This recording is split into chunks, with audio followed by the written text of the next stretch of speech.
We're delighted to share with you another special presentation from a live forum.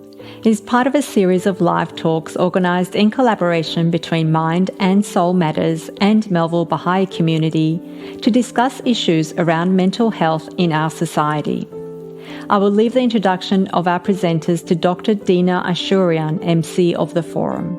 The format of this forum is slightly different, with 3 questions being posed by our MC to the 3 panellists on exploring the role of faith, particularly in their practice as medical doctors. This special episode doesn't directly address mental health challenges, but there are indirect links and an interesting discussion nevertheless. Enjoy. Good afternoon, everyone. My name is Dina Ashurian, and I'll be the MC for this afternoon. I'd like to start with some acknowledgements. So I'd like to acknowledge the Whadjuk Noongar people and their families to the north, to the east and south, and recognize the continuing connection to land, water, and sky. We pay our respects to the elders, past, present, and emerging. Baha'i communities all over the world are working to engage in social discourses on topics that are impacting our communities and the society at large. Today's forum has a focus on the role of faith and its impact on mental health. Our panelists today are all physicians, and something else that they all have in common, as well as their profession, is that they're active members of their respective faith communities. We are increasingly seeing researchers exploring and acknowledging the overlap between spirituality and mental health. Today, we will explore the impact that some expressions of spirituality and faith can have as part of an integrative approach to understanding mental health and well-being. Dr. Kynan Feeney is our first panelist. Dr. Kynan is a medical oncologist working at St. John of God Hospital in Murdoch. He serves as the head of Department for Oncology, Hematology, and Palliative Care, and serves on the hospital's Medical Advisory Committee.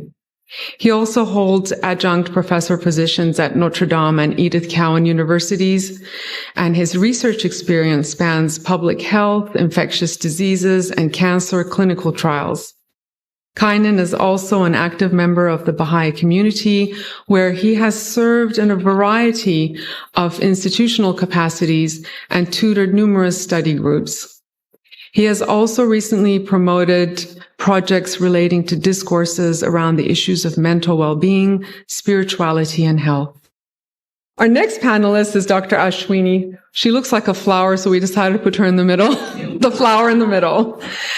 Dr. Ashwini Davray. She graduated with an MBBS in India and moved to the US to complete her MD from Columbia University College of Physicians and Surgeons in New York. It was while working in New Zealand that she developed an interest in pursuing palliative medicine. On moving to Australia in 2003, she trained in palliative medicine and was the head of department of the palliative care unit in Bethesda Hospital. She has worked with UWA as the associate professor of palliative medicine and currently works at Hollywood Private Hospital. She practices the Hindu faith. And finally, we have Dr. Michael Crouch. Dr. Michael is a medical graduate from UWA. After qualifying as a GP, he took time out from his career to pursue further postgraduate studies in theology, eventually earning a master's in theology at Regent College in Vancouver, Canada. He combines part-time medical practice with part-time voluntary teaching and preaching duties in his local church as a licensed lay pastoral minister at St. Barnabas Anglican Church in West Leaderville. Apart from professional interests in travel medicine and child health, he enjoys time in the outdoors with his family. He has an amateur interest in the influence of Christian theology on the historical development of the modern and postmodern worldview, particularly as it intersects with the development of the modern mindset underlying science and medicine. So we have quite a variety of panelists here today, and it will be a very interesting forum today because we're going to present different questions to them, and then we'll take turns in getting them to answer each of those three questions. So the first question that I'm going to pose to our panelists is, how does your faith positively impact your practice? I might start with Dr. Kynan first. So the first thing I wanted to say was, maybe some of you don't know much about the Baha'i faith. So if you'd indulge me a little bit, as a brief introduction for those who perhaps are not as familiar.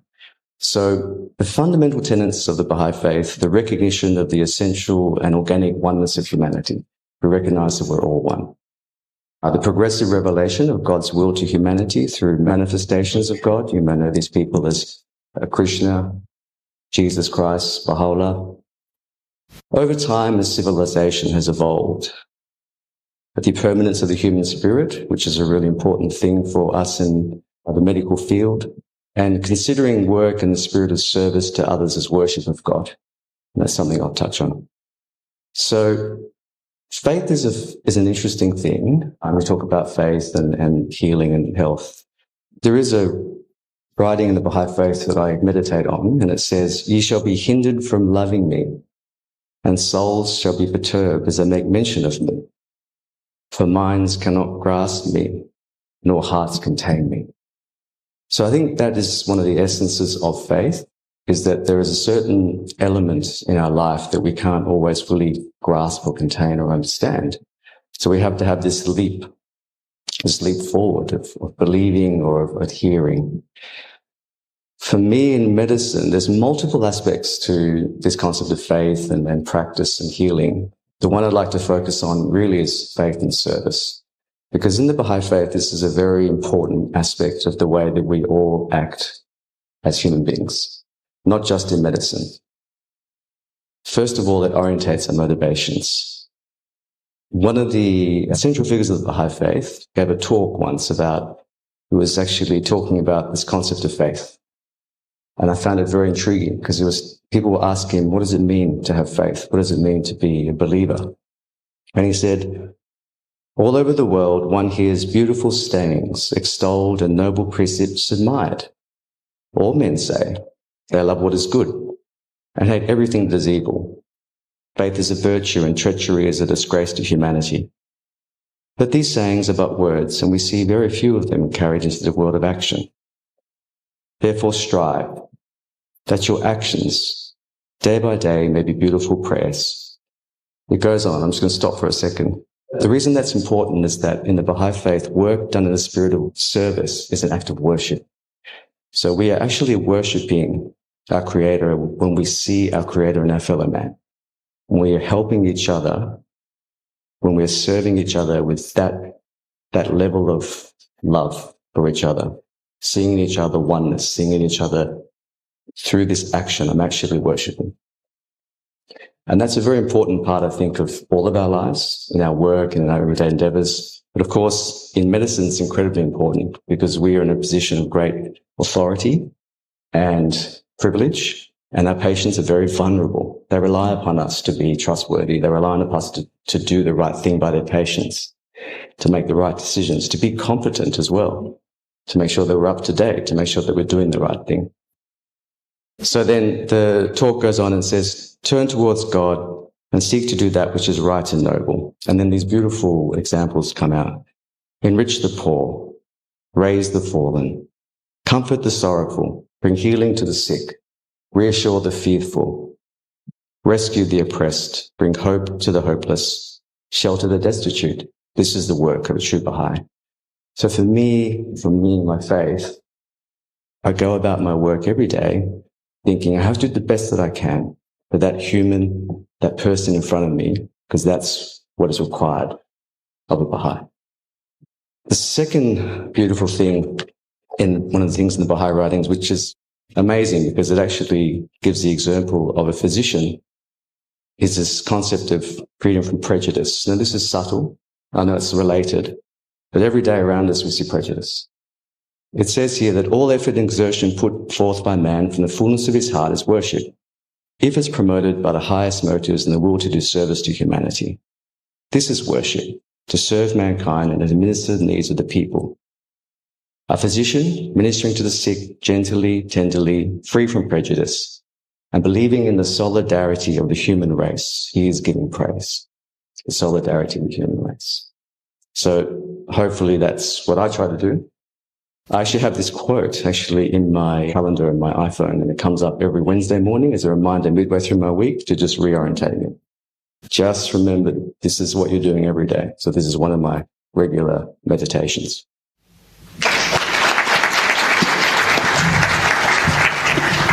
Thanks, Kynan. So just to remind you again, the question was, how does your faith positively impact your practice? Thank you for sharing all those quotes and your perspective on how your faith informs your practice. And now, that was good. Thank you. We'll go on to Dr. Ashwini now. Could you address that question? Thank you, Dina. Thank you very much, Kynan. That was quite interesting. And I found myself resonating with a lot of things that you were talking about, which really goes to show that all faiths have the same values and the same value systems. So in my line of practice, I'm a palliative medicine, and I deal with a lot of patients who essentially are mostly towards end of life. I see a lot of grief. I see a lot of loss.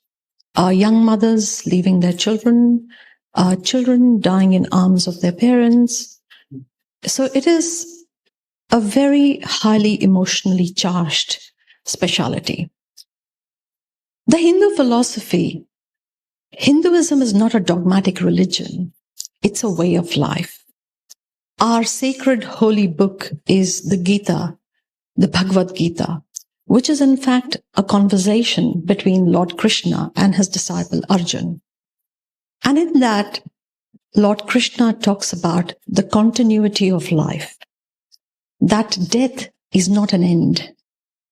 It is just the soul, which is immortal and eternal, shedding a body and being ready to be born into a new one. So this soul, it's like when we get rid of our old clothes and don new ones. It's almost like that. So the soul has now finished its journey in that body. The body is now diseased and tired, and the soul now needs to move on. So this concept gives me a lot of benefit in the fact that I recognize the continuity of life. And oftentimes, during our meetings that we discuss our bereaved families and patients, I tend to call back on this concept and remember that life is eternal and a phase of one journey has finished and another phase is about to begin. So I hold that quite dear. The other concept is the concept of dharma. Now, the Gita happened, or rather the conversation happened in the midst of at the beginning actually, of the great war of Kurukshetra between two sets of warring cousins. And here was the great warrior Arjuna sitting in his chariot, and Lord Krishna was his charioteer. And Arjuna looks at the opposite side of the battlefield and sees all his kith and kin. And he questions Lord Krishna that this is not what I set out to do. I can't raise my arms on my own kith and kin. He becomes extremely despondent, dejected, and declines to fight. So then Lord Krishna reminds him of his dharma, of a warrior, to ensure the victory of good over evil. And this is then ultimately makes Arjuna get up and fight the war and win it. So dharma is a concept which is not able to be translated by one single word in English, but if you say it's a combination of duty, purpose, calling, and service.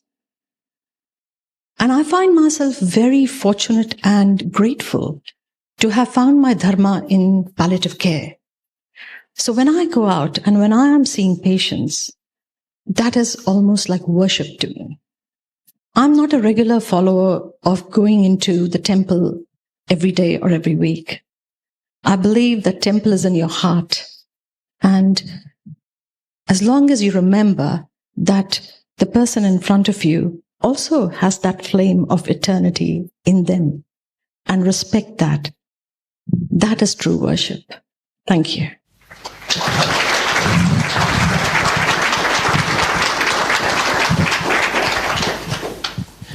Wow. I have to find words to compare. Those two cousins weren't Christians by any chance, were they? No? They could have been. So I'm looking across the room. I think I'm probably the oldest member up here. My journey in medicine probably goes back a little bit further. I had become a Christian probably around year 12 was the time I actually took that step and made that commitment to Christ. And then without any really clear idea of what in the world I was doing, I signed up to do medicine on no more than the inkling that what I discovered in Christianity was its essential relationality. And of course, I was 17. What did I know about being relational or caring for anybody? But that has held true over the years. The essence of Christian faith is that faith is much more a verb in the New Testament than it ever is a noun. So it's something you do rather than something you have. It's not passive. And faith is always faith in Jesus Christ. And so the essence of Christianity is the God who is revealing himself as relational. And that's really important because I think the Western and modern framework of medicine tends to be technological, and we move on very quickly from the personal. My son, who's just graduated from medicine, and I tried to dissuade him from medicine, but I didn't manage to. I was trying to round this up for him. He's determined to go and become a physician, not a GP. And I guess one of the things I found myself rounding up for him was how easy it would be to be drawn away by the technology of medicine and what's possible and forget the very relational nature of medicine. So I think that's what I like about general practice is that technology is bit lower than what you guys do, but it's still thoroughly relational. General practice is kind of palliative care, really. It's just our patients are taking a lot longer to die.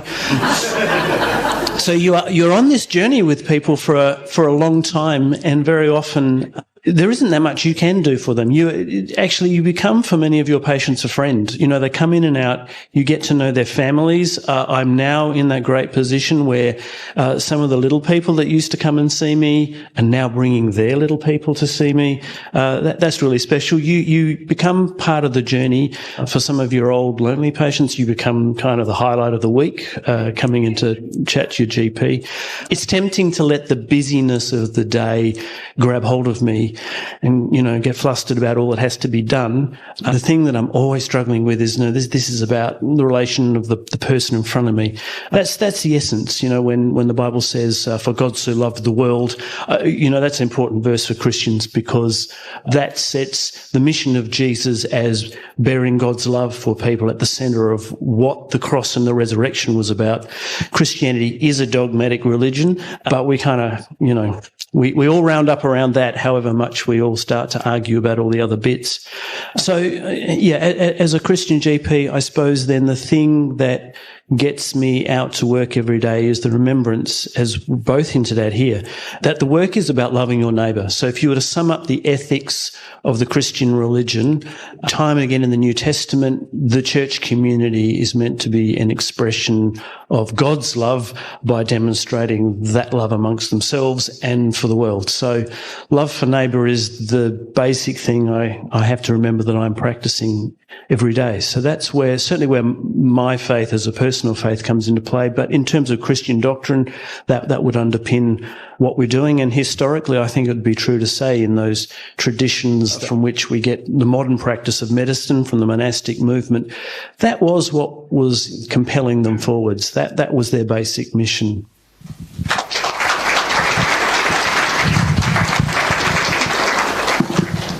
Thank you for sharing how your respective faiths inform your practice. There seems to be a lot of commonality in how you approach your practice and how you feel about seeing those patients day in, day out.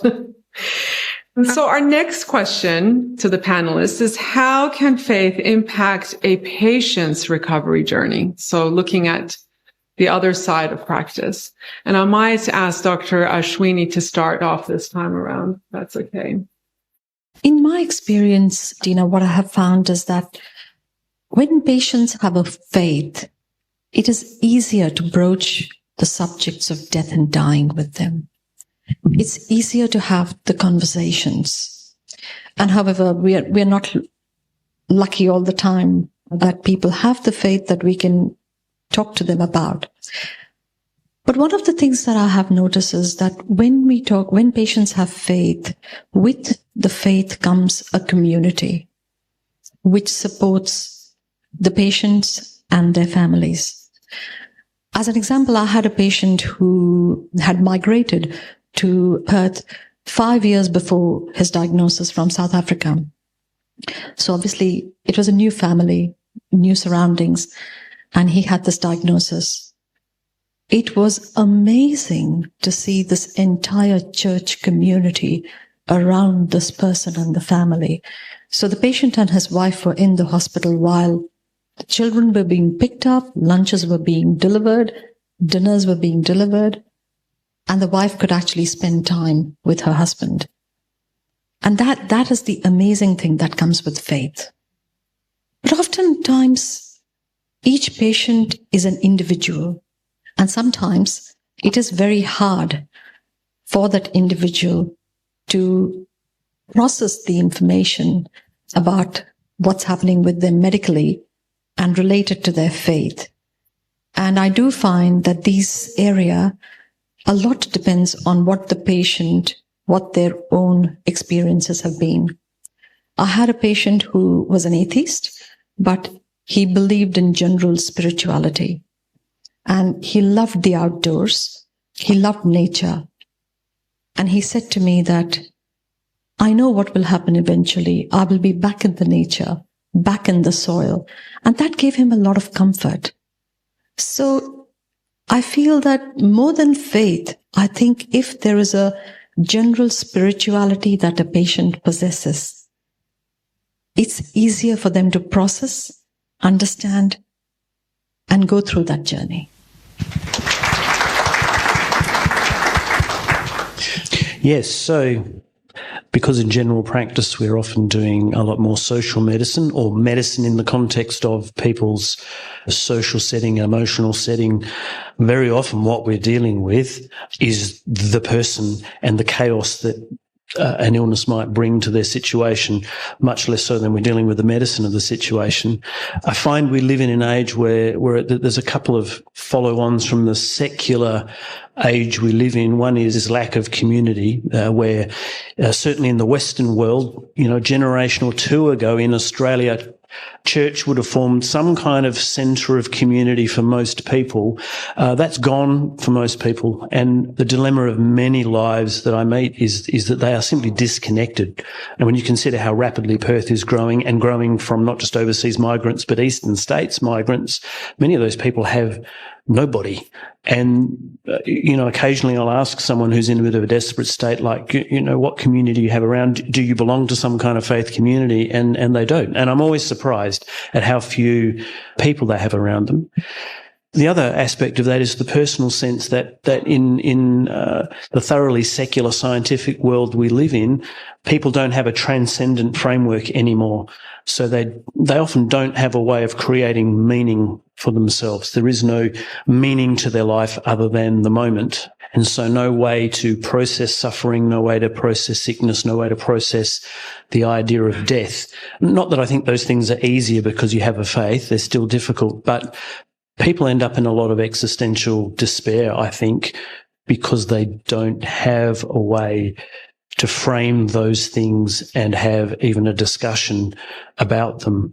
And so from a patient's perspective, I think faith helps. I hope when I come to spend more time as a patient, I'll do better than some folk I've seen.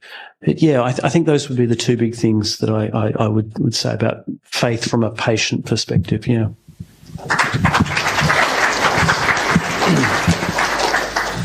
I was actually going to start with this quote. You both talked about this quote, but I think it's actually really good for everyone to remember we're all going to be sick one day. None of us stay well forever. And it's really important to remember that when you're sick, to have people come and bring you joy and happiness and encouragement and even practical things is such a wonderful thing. The Baha'i writings are replete with admonitions of this description, so I won't go into that too much more. I think also we have to look at faith in two ways. One is the faith one has that helps one go through the shadow of the valley of darkness and how difficult it can be to walk these difficult paths. And sometimes that can certainly be very helpful to have faith. Faith is also, in a sense, both belief and purpose. So it provides us a context, as Michael has intimated, in terms of how we understand the world, but it also provides us a belief system. Now, the scientific literature about this is very early and it's very nascent. But from what we can glean from it, there is an incredible connection between the mind and the body. Now, the mind is not the spirit, it's separate, but there is a connection by that too. So certainly we can see there is a powerful connection between the mind and the body. And we can see that every day in clinical practice. Whilst I'm not saying that you can pray your cancer away or you can just believe it and it will happen, by no means. That is not the implications there, but there is a certain interaction that happens. The reason that's important to emphasize is that we should never get into the trap of, in any way, anyone feeling that if something happens to them, whether it be an illness or other such calamity that befalls all of us at some stage, that we should in any way attribute it to like a lack of faith or a lack of spirituality, because I think those things are very unrelated. You know, bad things happen to good people. You know, and we should really be careful because, you know, we can be a little bit too puritanical sometimes. And, you know, I'm not saying, you know, we would do that, but that is a trap that when we're looking at the concept of faith and patience, that we just don't want to in any way lay any sort of burden on them, that they should feel that, you know, with more faith or more belief that they could overcome things. But I think from a physician's perspective and from a patient's perspective, it's important to provide hope and to provide joy and to provide comfort, because those things definitely help. I've seen it many times. I've seen it many times in my clinical practice, and I've also seen it in my own personal life. You know, if you have positive belief, if you believe something strongly, if you have reassurance and hope, it has a definite physical effect on you as well as a spiritual effect. So I think those two things are related. You've probably heard of this thing called the placebo effect. So the placebo effect is basically that you believe that you're getting something, therefore it has an effect. We do that in our clinical trials, for example. So most of our trials are what we call placebo controlled, or they're controlled with like a standard treatment, and then we add something in. In oncology, we still do that even though we don't think that a belief in the virtue of a treatment will necessarily have a strong impact on the cancer's treatment. But it does definitely on quality of life, which is a huge measurement outcome of oncological drugs these days. There's no point curing or having someone live longer if they're, you know, suffering and they're having an awful life. So that's a big part of it. And if you think you're getting something that will benefit you, it really seems to buoy you. You can put up with so many things when you have that positive belief. And we know that in some studies, the placebo effect could be even 50% or 70% of the treatment. We see that a lot in pain medicine. We see that a lot in some chronic conditions that have definitely a neurological element. So we can see that there is definitely this influence up here that has an influence on the body. But how it always relates, why it relates in some and not others, is still complicated. And I think the scientific literature is definitely still working that out, you know. But those are the things I thought were probably relevant in that regards.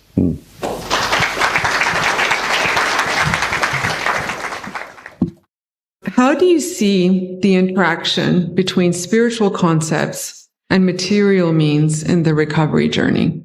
So the interplay between spiritual concepts and material means in recovering. I might ask Michael to address that one first. Yeah, thanks. That's the hardest question. Save the hardest for the last. In some ways, I find this is a bit of this is the struggle of medicine as it's been conceived as a kind of a child of the Enlightenment and a child of science, where science is very kind of reductionistic. You know, we deal with the biological, everything must have a biological explanation. The person is no more than the sum of, you know, biological processes, and that's what we treat. Again, the reality is we don't have that in front of us. We have a person. And I guess as a GP, we have less technology in our hands than we have these days, probably counselling in our hands and, again, journeying with people. But yeah, I have to say I struggled most with this question, trying to figure out how does a Christian faith inform. I mean, I'd like to weigh in and say, you know, historically, the birth of science takes place in kind of the cradle of Christian thinking. It's very much, you know, the technology that ancient Greece had, that was held in the Byzantine world, was held in the Islamic world, didn't flower until it hit the Western world, and more than one historian, and to be fair, not necessarily Christian historians, will say that's because it then came in contact with a particular framework. And I suppose what particularly about the Christian framework stood out that was different to those previous frameworks, and certainly different to the Greek framework, was the idea that not only is creation good, so unlike the Greek, you know, dualism and Platonism that said, you know, materialist stuff is bad, we want to be done with material stuff, really we want our souls to be liberated and quit the body, that's what we're after. Christianity had a different take. No, actually, God created the world, said it was good, said humans were very good. The essence of Christianity is the resurrection of Jesus, with the hope that follows of a bodily resurrection to come. Therefore, the body's valuable, creation's valuable. It's good to look at these things. It's, you know, we'll learn something useful. It might be worshipful to look at these things. So in many ways, Christianity gives science a bit of a push start. Where it goes after that gets a bit crazy, but somewhere along the line, scientists began to go, oh, we think we can do this without God, actually. I mean, we think we can, you know, we don't need God to explain things anymore. And so it quickly becomes this diversion between science and Christianity, science and faith, which has always been a little bit tricky ever since.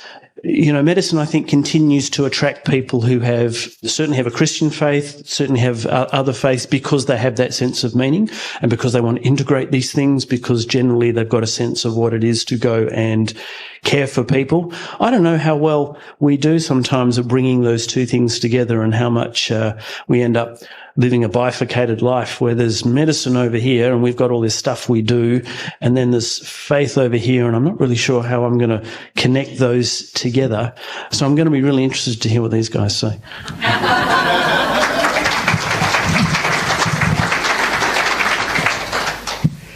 So it's interesting as an oncologist, because we occasionally, and Sanjay can testify to this, one of my senior oncology colleagues, we occasionally get people, even though Mike, you talked about, you know, this dichotomous sort of split, you know, so Cartesian logic, there's spirit, there's mind, there's material, there's other stuff. But we still come across people that are reluctant to seek medical help and reluctant to seek treatment. And that is a lot more prevalent, I think, in diseases that have a certain degree of fear and anxiety, and certainly the big C is one of them. Sanjay and I will have many examples that we can share of people that have come a little too late, where we could have really have cured them of that condition, but now it's, you know, they've let things really go. And sometimes it's not just in subtle ways. You know, there are really unsubtle examples where that occurs. And the Baha'i writings say very clearly that there is nothing wrong with science and material means. You know, we need to embrace those things because they enrich our lives. In fact, there's a direct admonition here which says, resort ye in times of sickness to competent physicians who have not set aside the use of material means. Rather, we have confirmed it through this pen. So I don't think there needs to be any sense that there needs to be any separation. By practicing our medicine and our science to the best of our ability is a very important part of expression of our spirituality, and also the way that we can reinforce our spiritual concepts. Because the way that we can express faith and love is, I think, through being excellent in what we do, through being attentive, through putting our patients' needs first rather than our needs. For example, as you know, there's awful examples in the media and history of physicians that have used patients second and their material means first, by not being professional, by not putting their needs first. And then this, of course, erodes people's trust, in the medical profession. Luckily, there's enough good doctors around that I think generally people still trust us to a degree. The other thing is that there's definitely, I think, a certain element to the spiritual and material in the way that they're combined. There is a beautiful advice. So there was a doctor who wrote to one of the central figures of the Baha'i faith as to how he can incorporate these things together. So I'll just read. It's a very short reply. So there was a reply to this letter, and it starts, "O thou distinguished physician." Isn't that nice? "Praise be to God that thou hast two powers, one to undertake physical healing and the other spiritual healing. Matters related to man's spirit have a great effect on his bodily condition. For instance, thou should impart gladness to thy patient, give him comfort and joy. How often hath it occurred that this hath caused early recovery? Therefore treat thou the sick with both powers." And it goes on. But that's the general theme. That there's this interconnection between spirit and material means that we should utilize and promote. I'm known as a bit of a joker around the cancer center. And the reason is that it brings encouragement to the staff. And also, I think it's important for patients to also feel a sense of relaxation and even happiness and joy, even though they are having often very difficult and stressful circumstances. Many times I've seen patients that are stressed and upset. They react worse to their treatment, get more nausea, more vomiting, etc. And when they're more relaxed, it just goes a lot more smoother. So that's just a simple analogy, but it's a hard thing to joke around in a cancer center, but sometimes you just have to try and make your patients smile and make them just feel a bit more relaxed. And I really believe that has a relaxing influence on them. Because this is the last question, I just wanted to finish with one of my favorite passages about faith, that it's really hard. I think faith is really hard. It's maybe easy for some other people, like these two lovely people here, but I think it gets tested. And I think it's something that you have to live with really for your whole life as a member of a religious community. And it can go up and down, it can wax and wane. But there's a beautiful encouragement about faith as it relates to us. So this is a beautiful historical talk, the very last talk that one of the central figures of Baha'i faith gave to this community that he was leaving, never to see them again, unfortunately, towards the end of his life. So he gave this as a very last admonition, sort of like very last encouragement.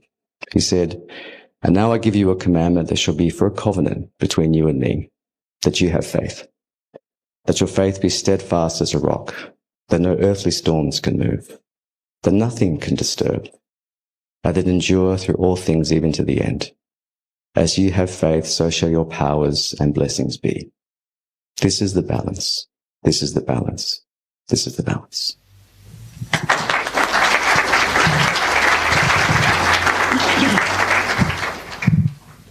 Wow.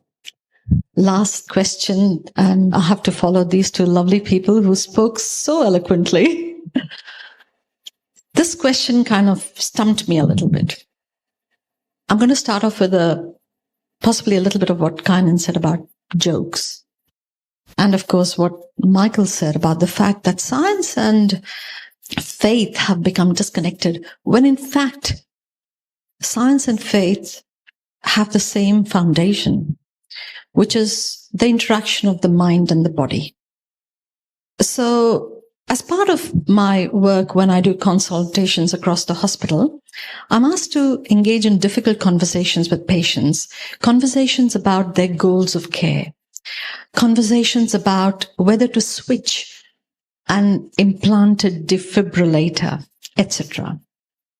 So there was this elderly lady, about 88 years of age, who was constantly coming into the hospital because of heart failure.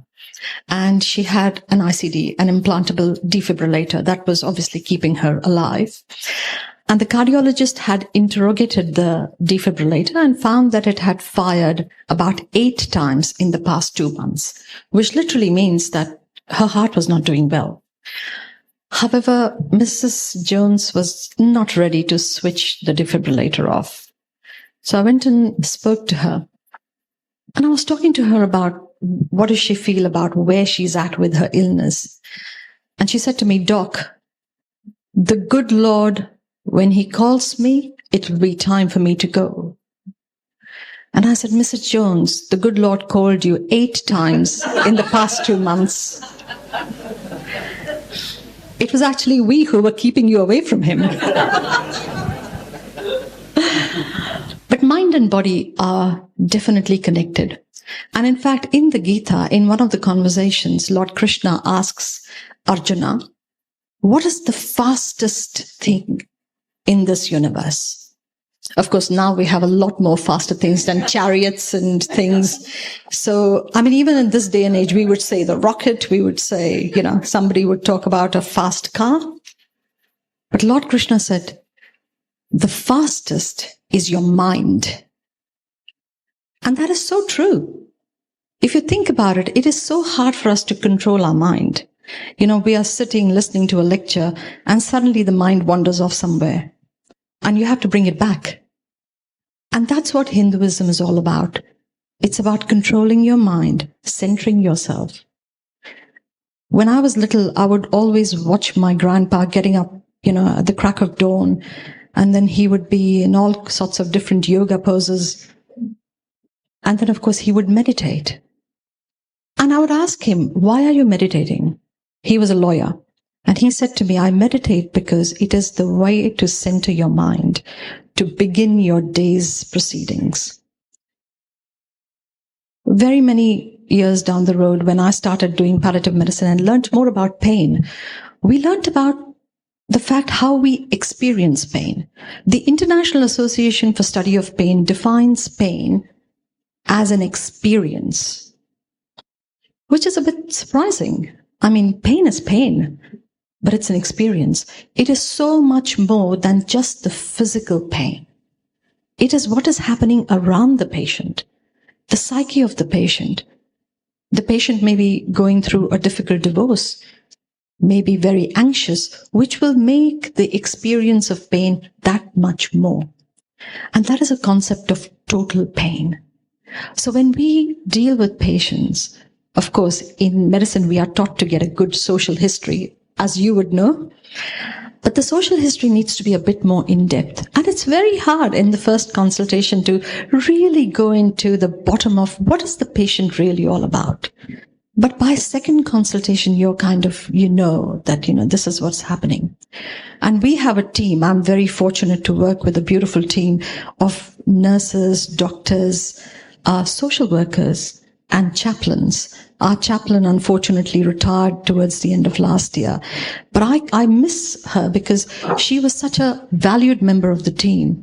And I still remember when I would come out of the patient's rooms, she would go in and bring in such a calming influence on the patient. And so there was an atmosphere of healing around the patient. I really believe that it's important to have a whole milieu of healing around us, ensuring that we are not only making sure that we are dealing with the scientific aspects of dealing with the pain with pain medications, but also trying to understand what is the psyche of the patient and how can we help the patient experience less pain. To me, I felt that's the interaction between mind and body, faith and science.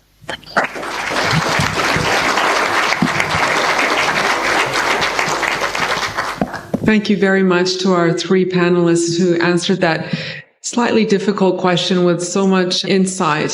Sharing about faith is quite personal, but you did it so beautifully, all 3 of you, answering the question around the interplay between science and religion. Thank you so much. I'd like to thank the Melville Baha'i community for sponsoring this event. And finally, I want to say a very big thank you to our panelists. They all say they're not public speakers, but I actually think they did an amazing job of being a public speaker today and speaking about very personal practices, their practice as physicians, and also the role that their respective faiths play in their practices. If you found today's episode useful, remember to share an episode with a friend and follow Mind and Soul Matters on your preferred podcast platform and on social media. Look forward to your company next time on Mind and Soul Matters.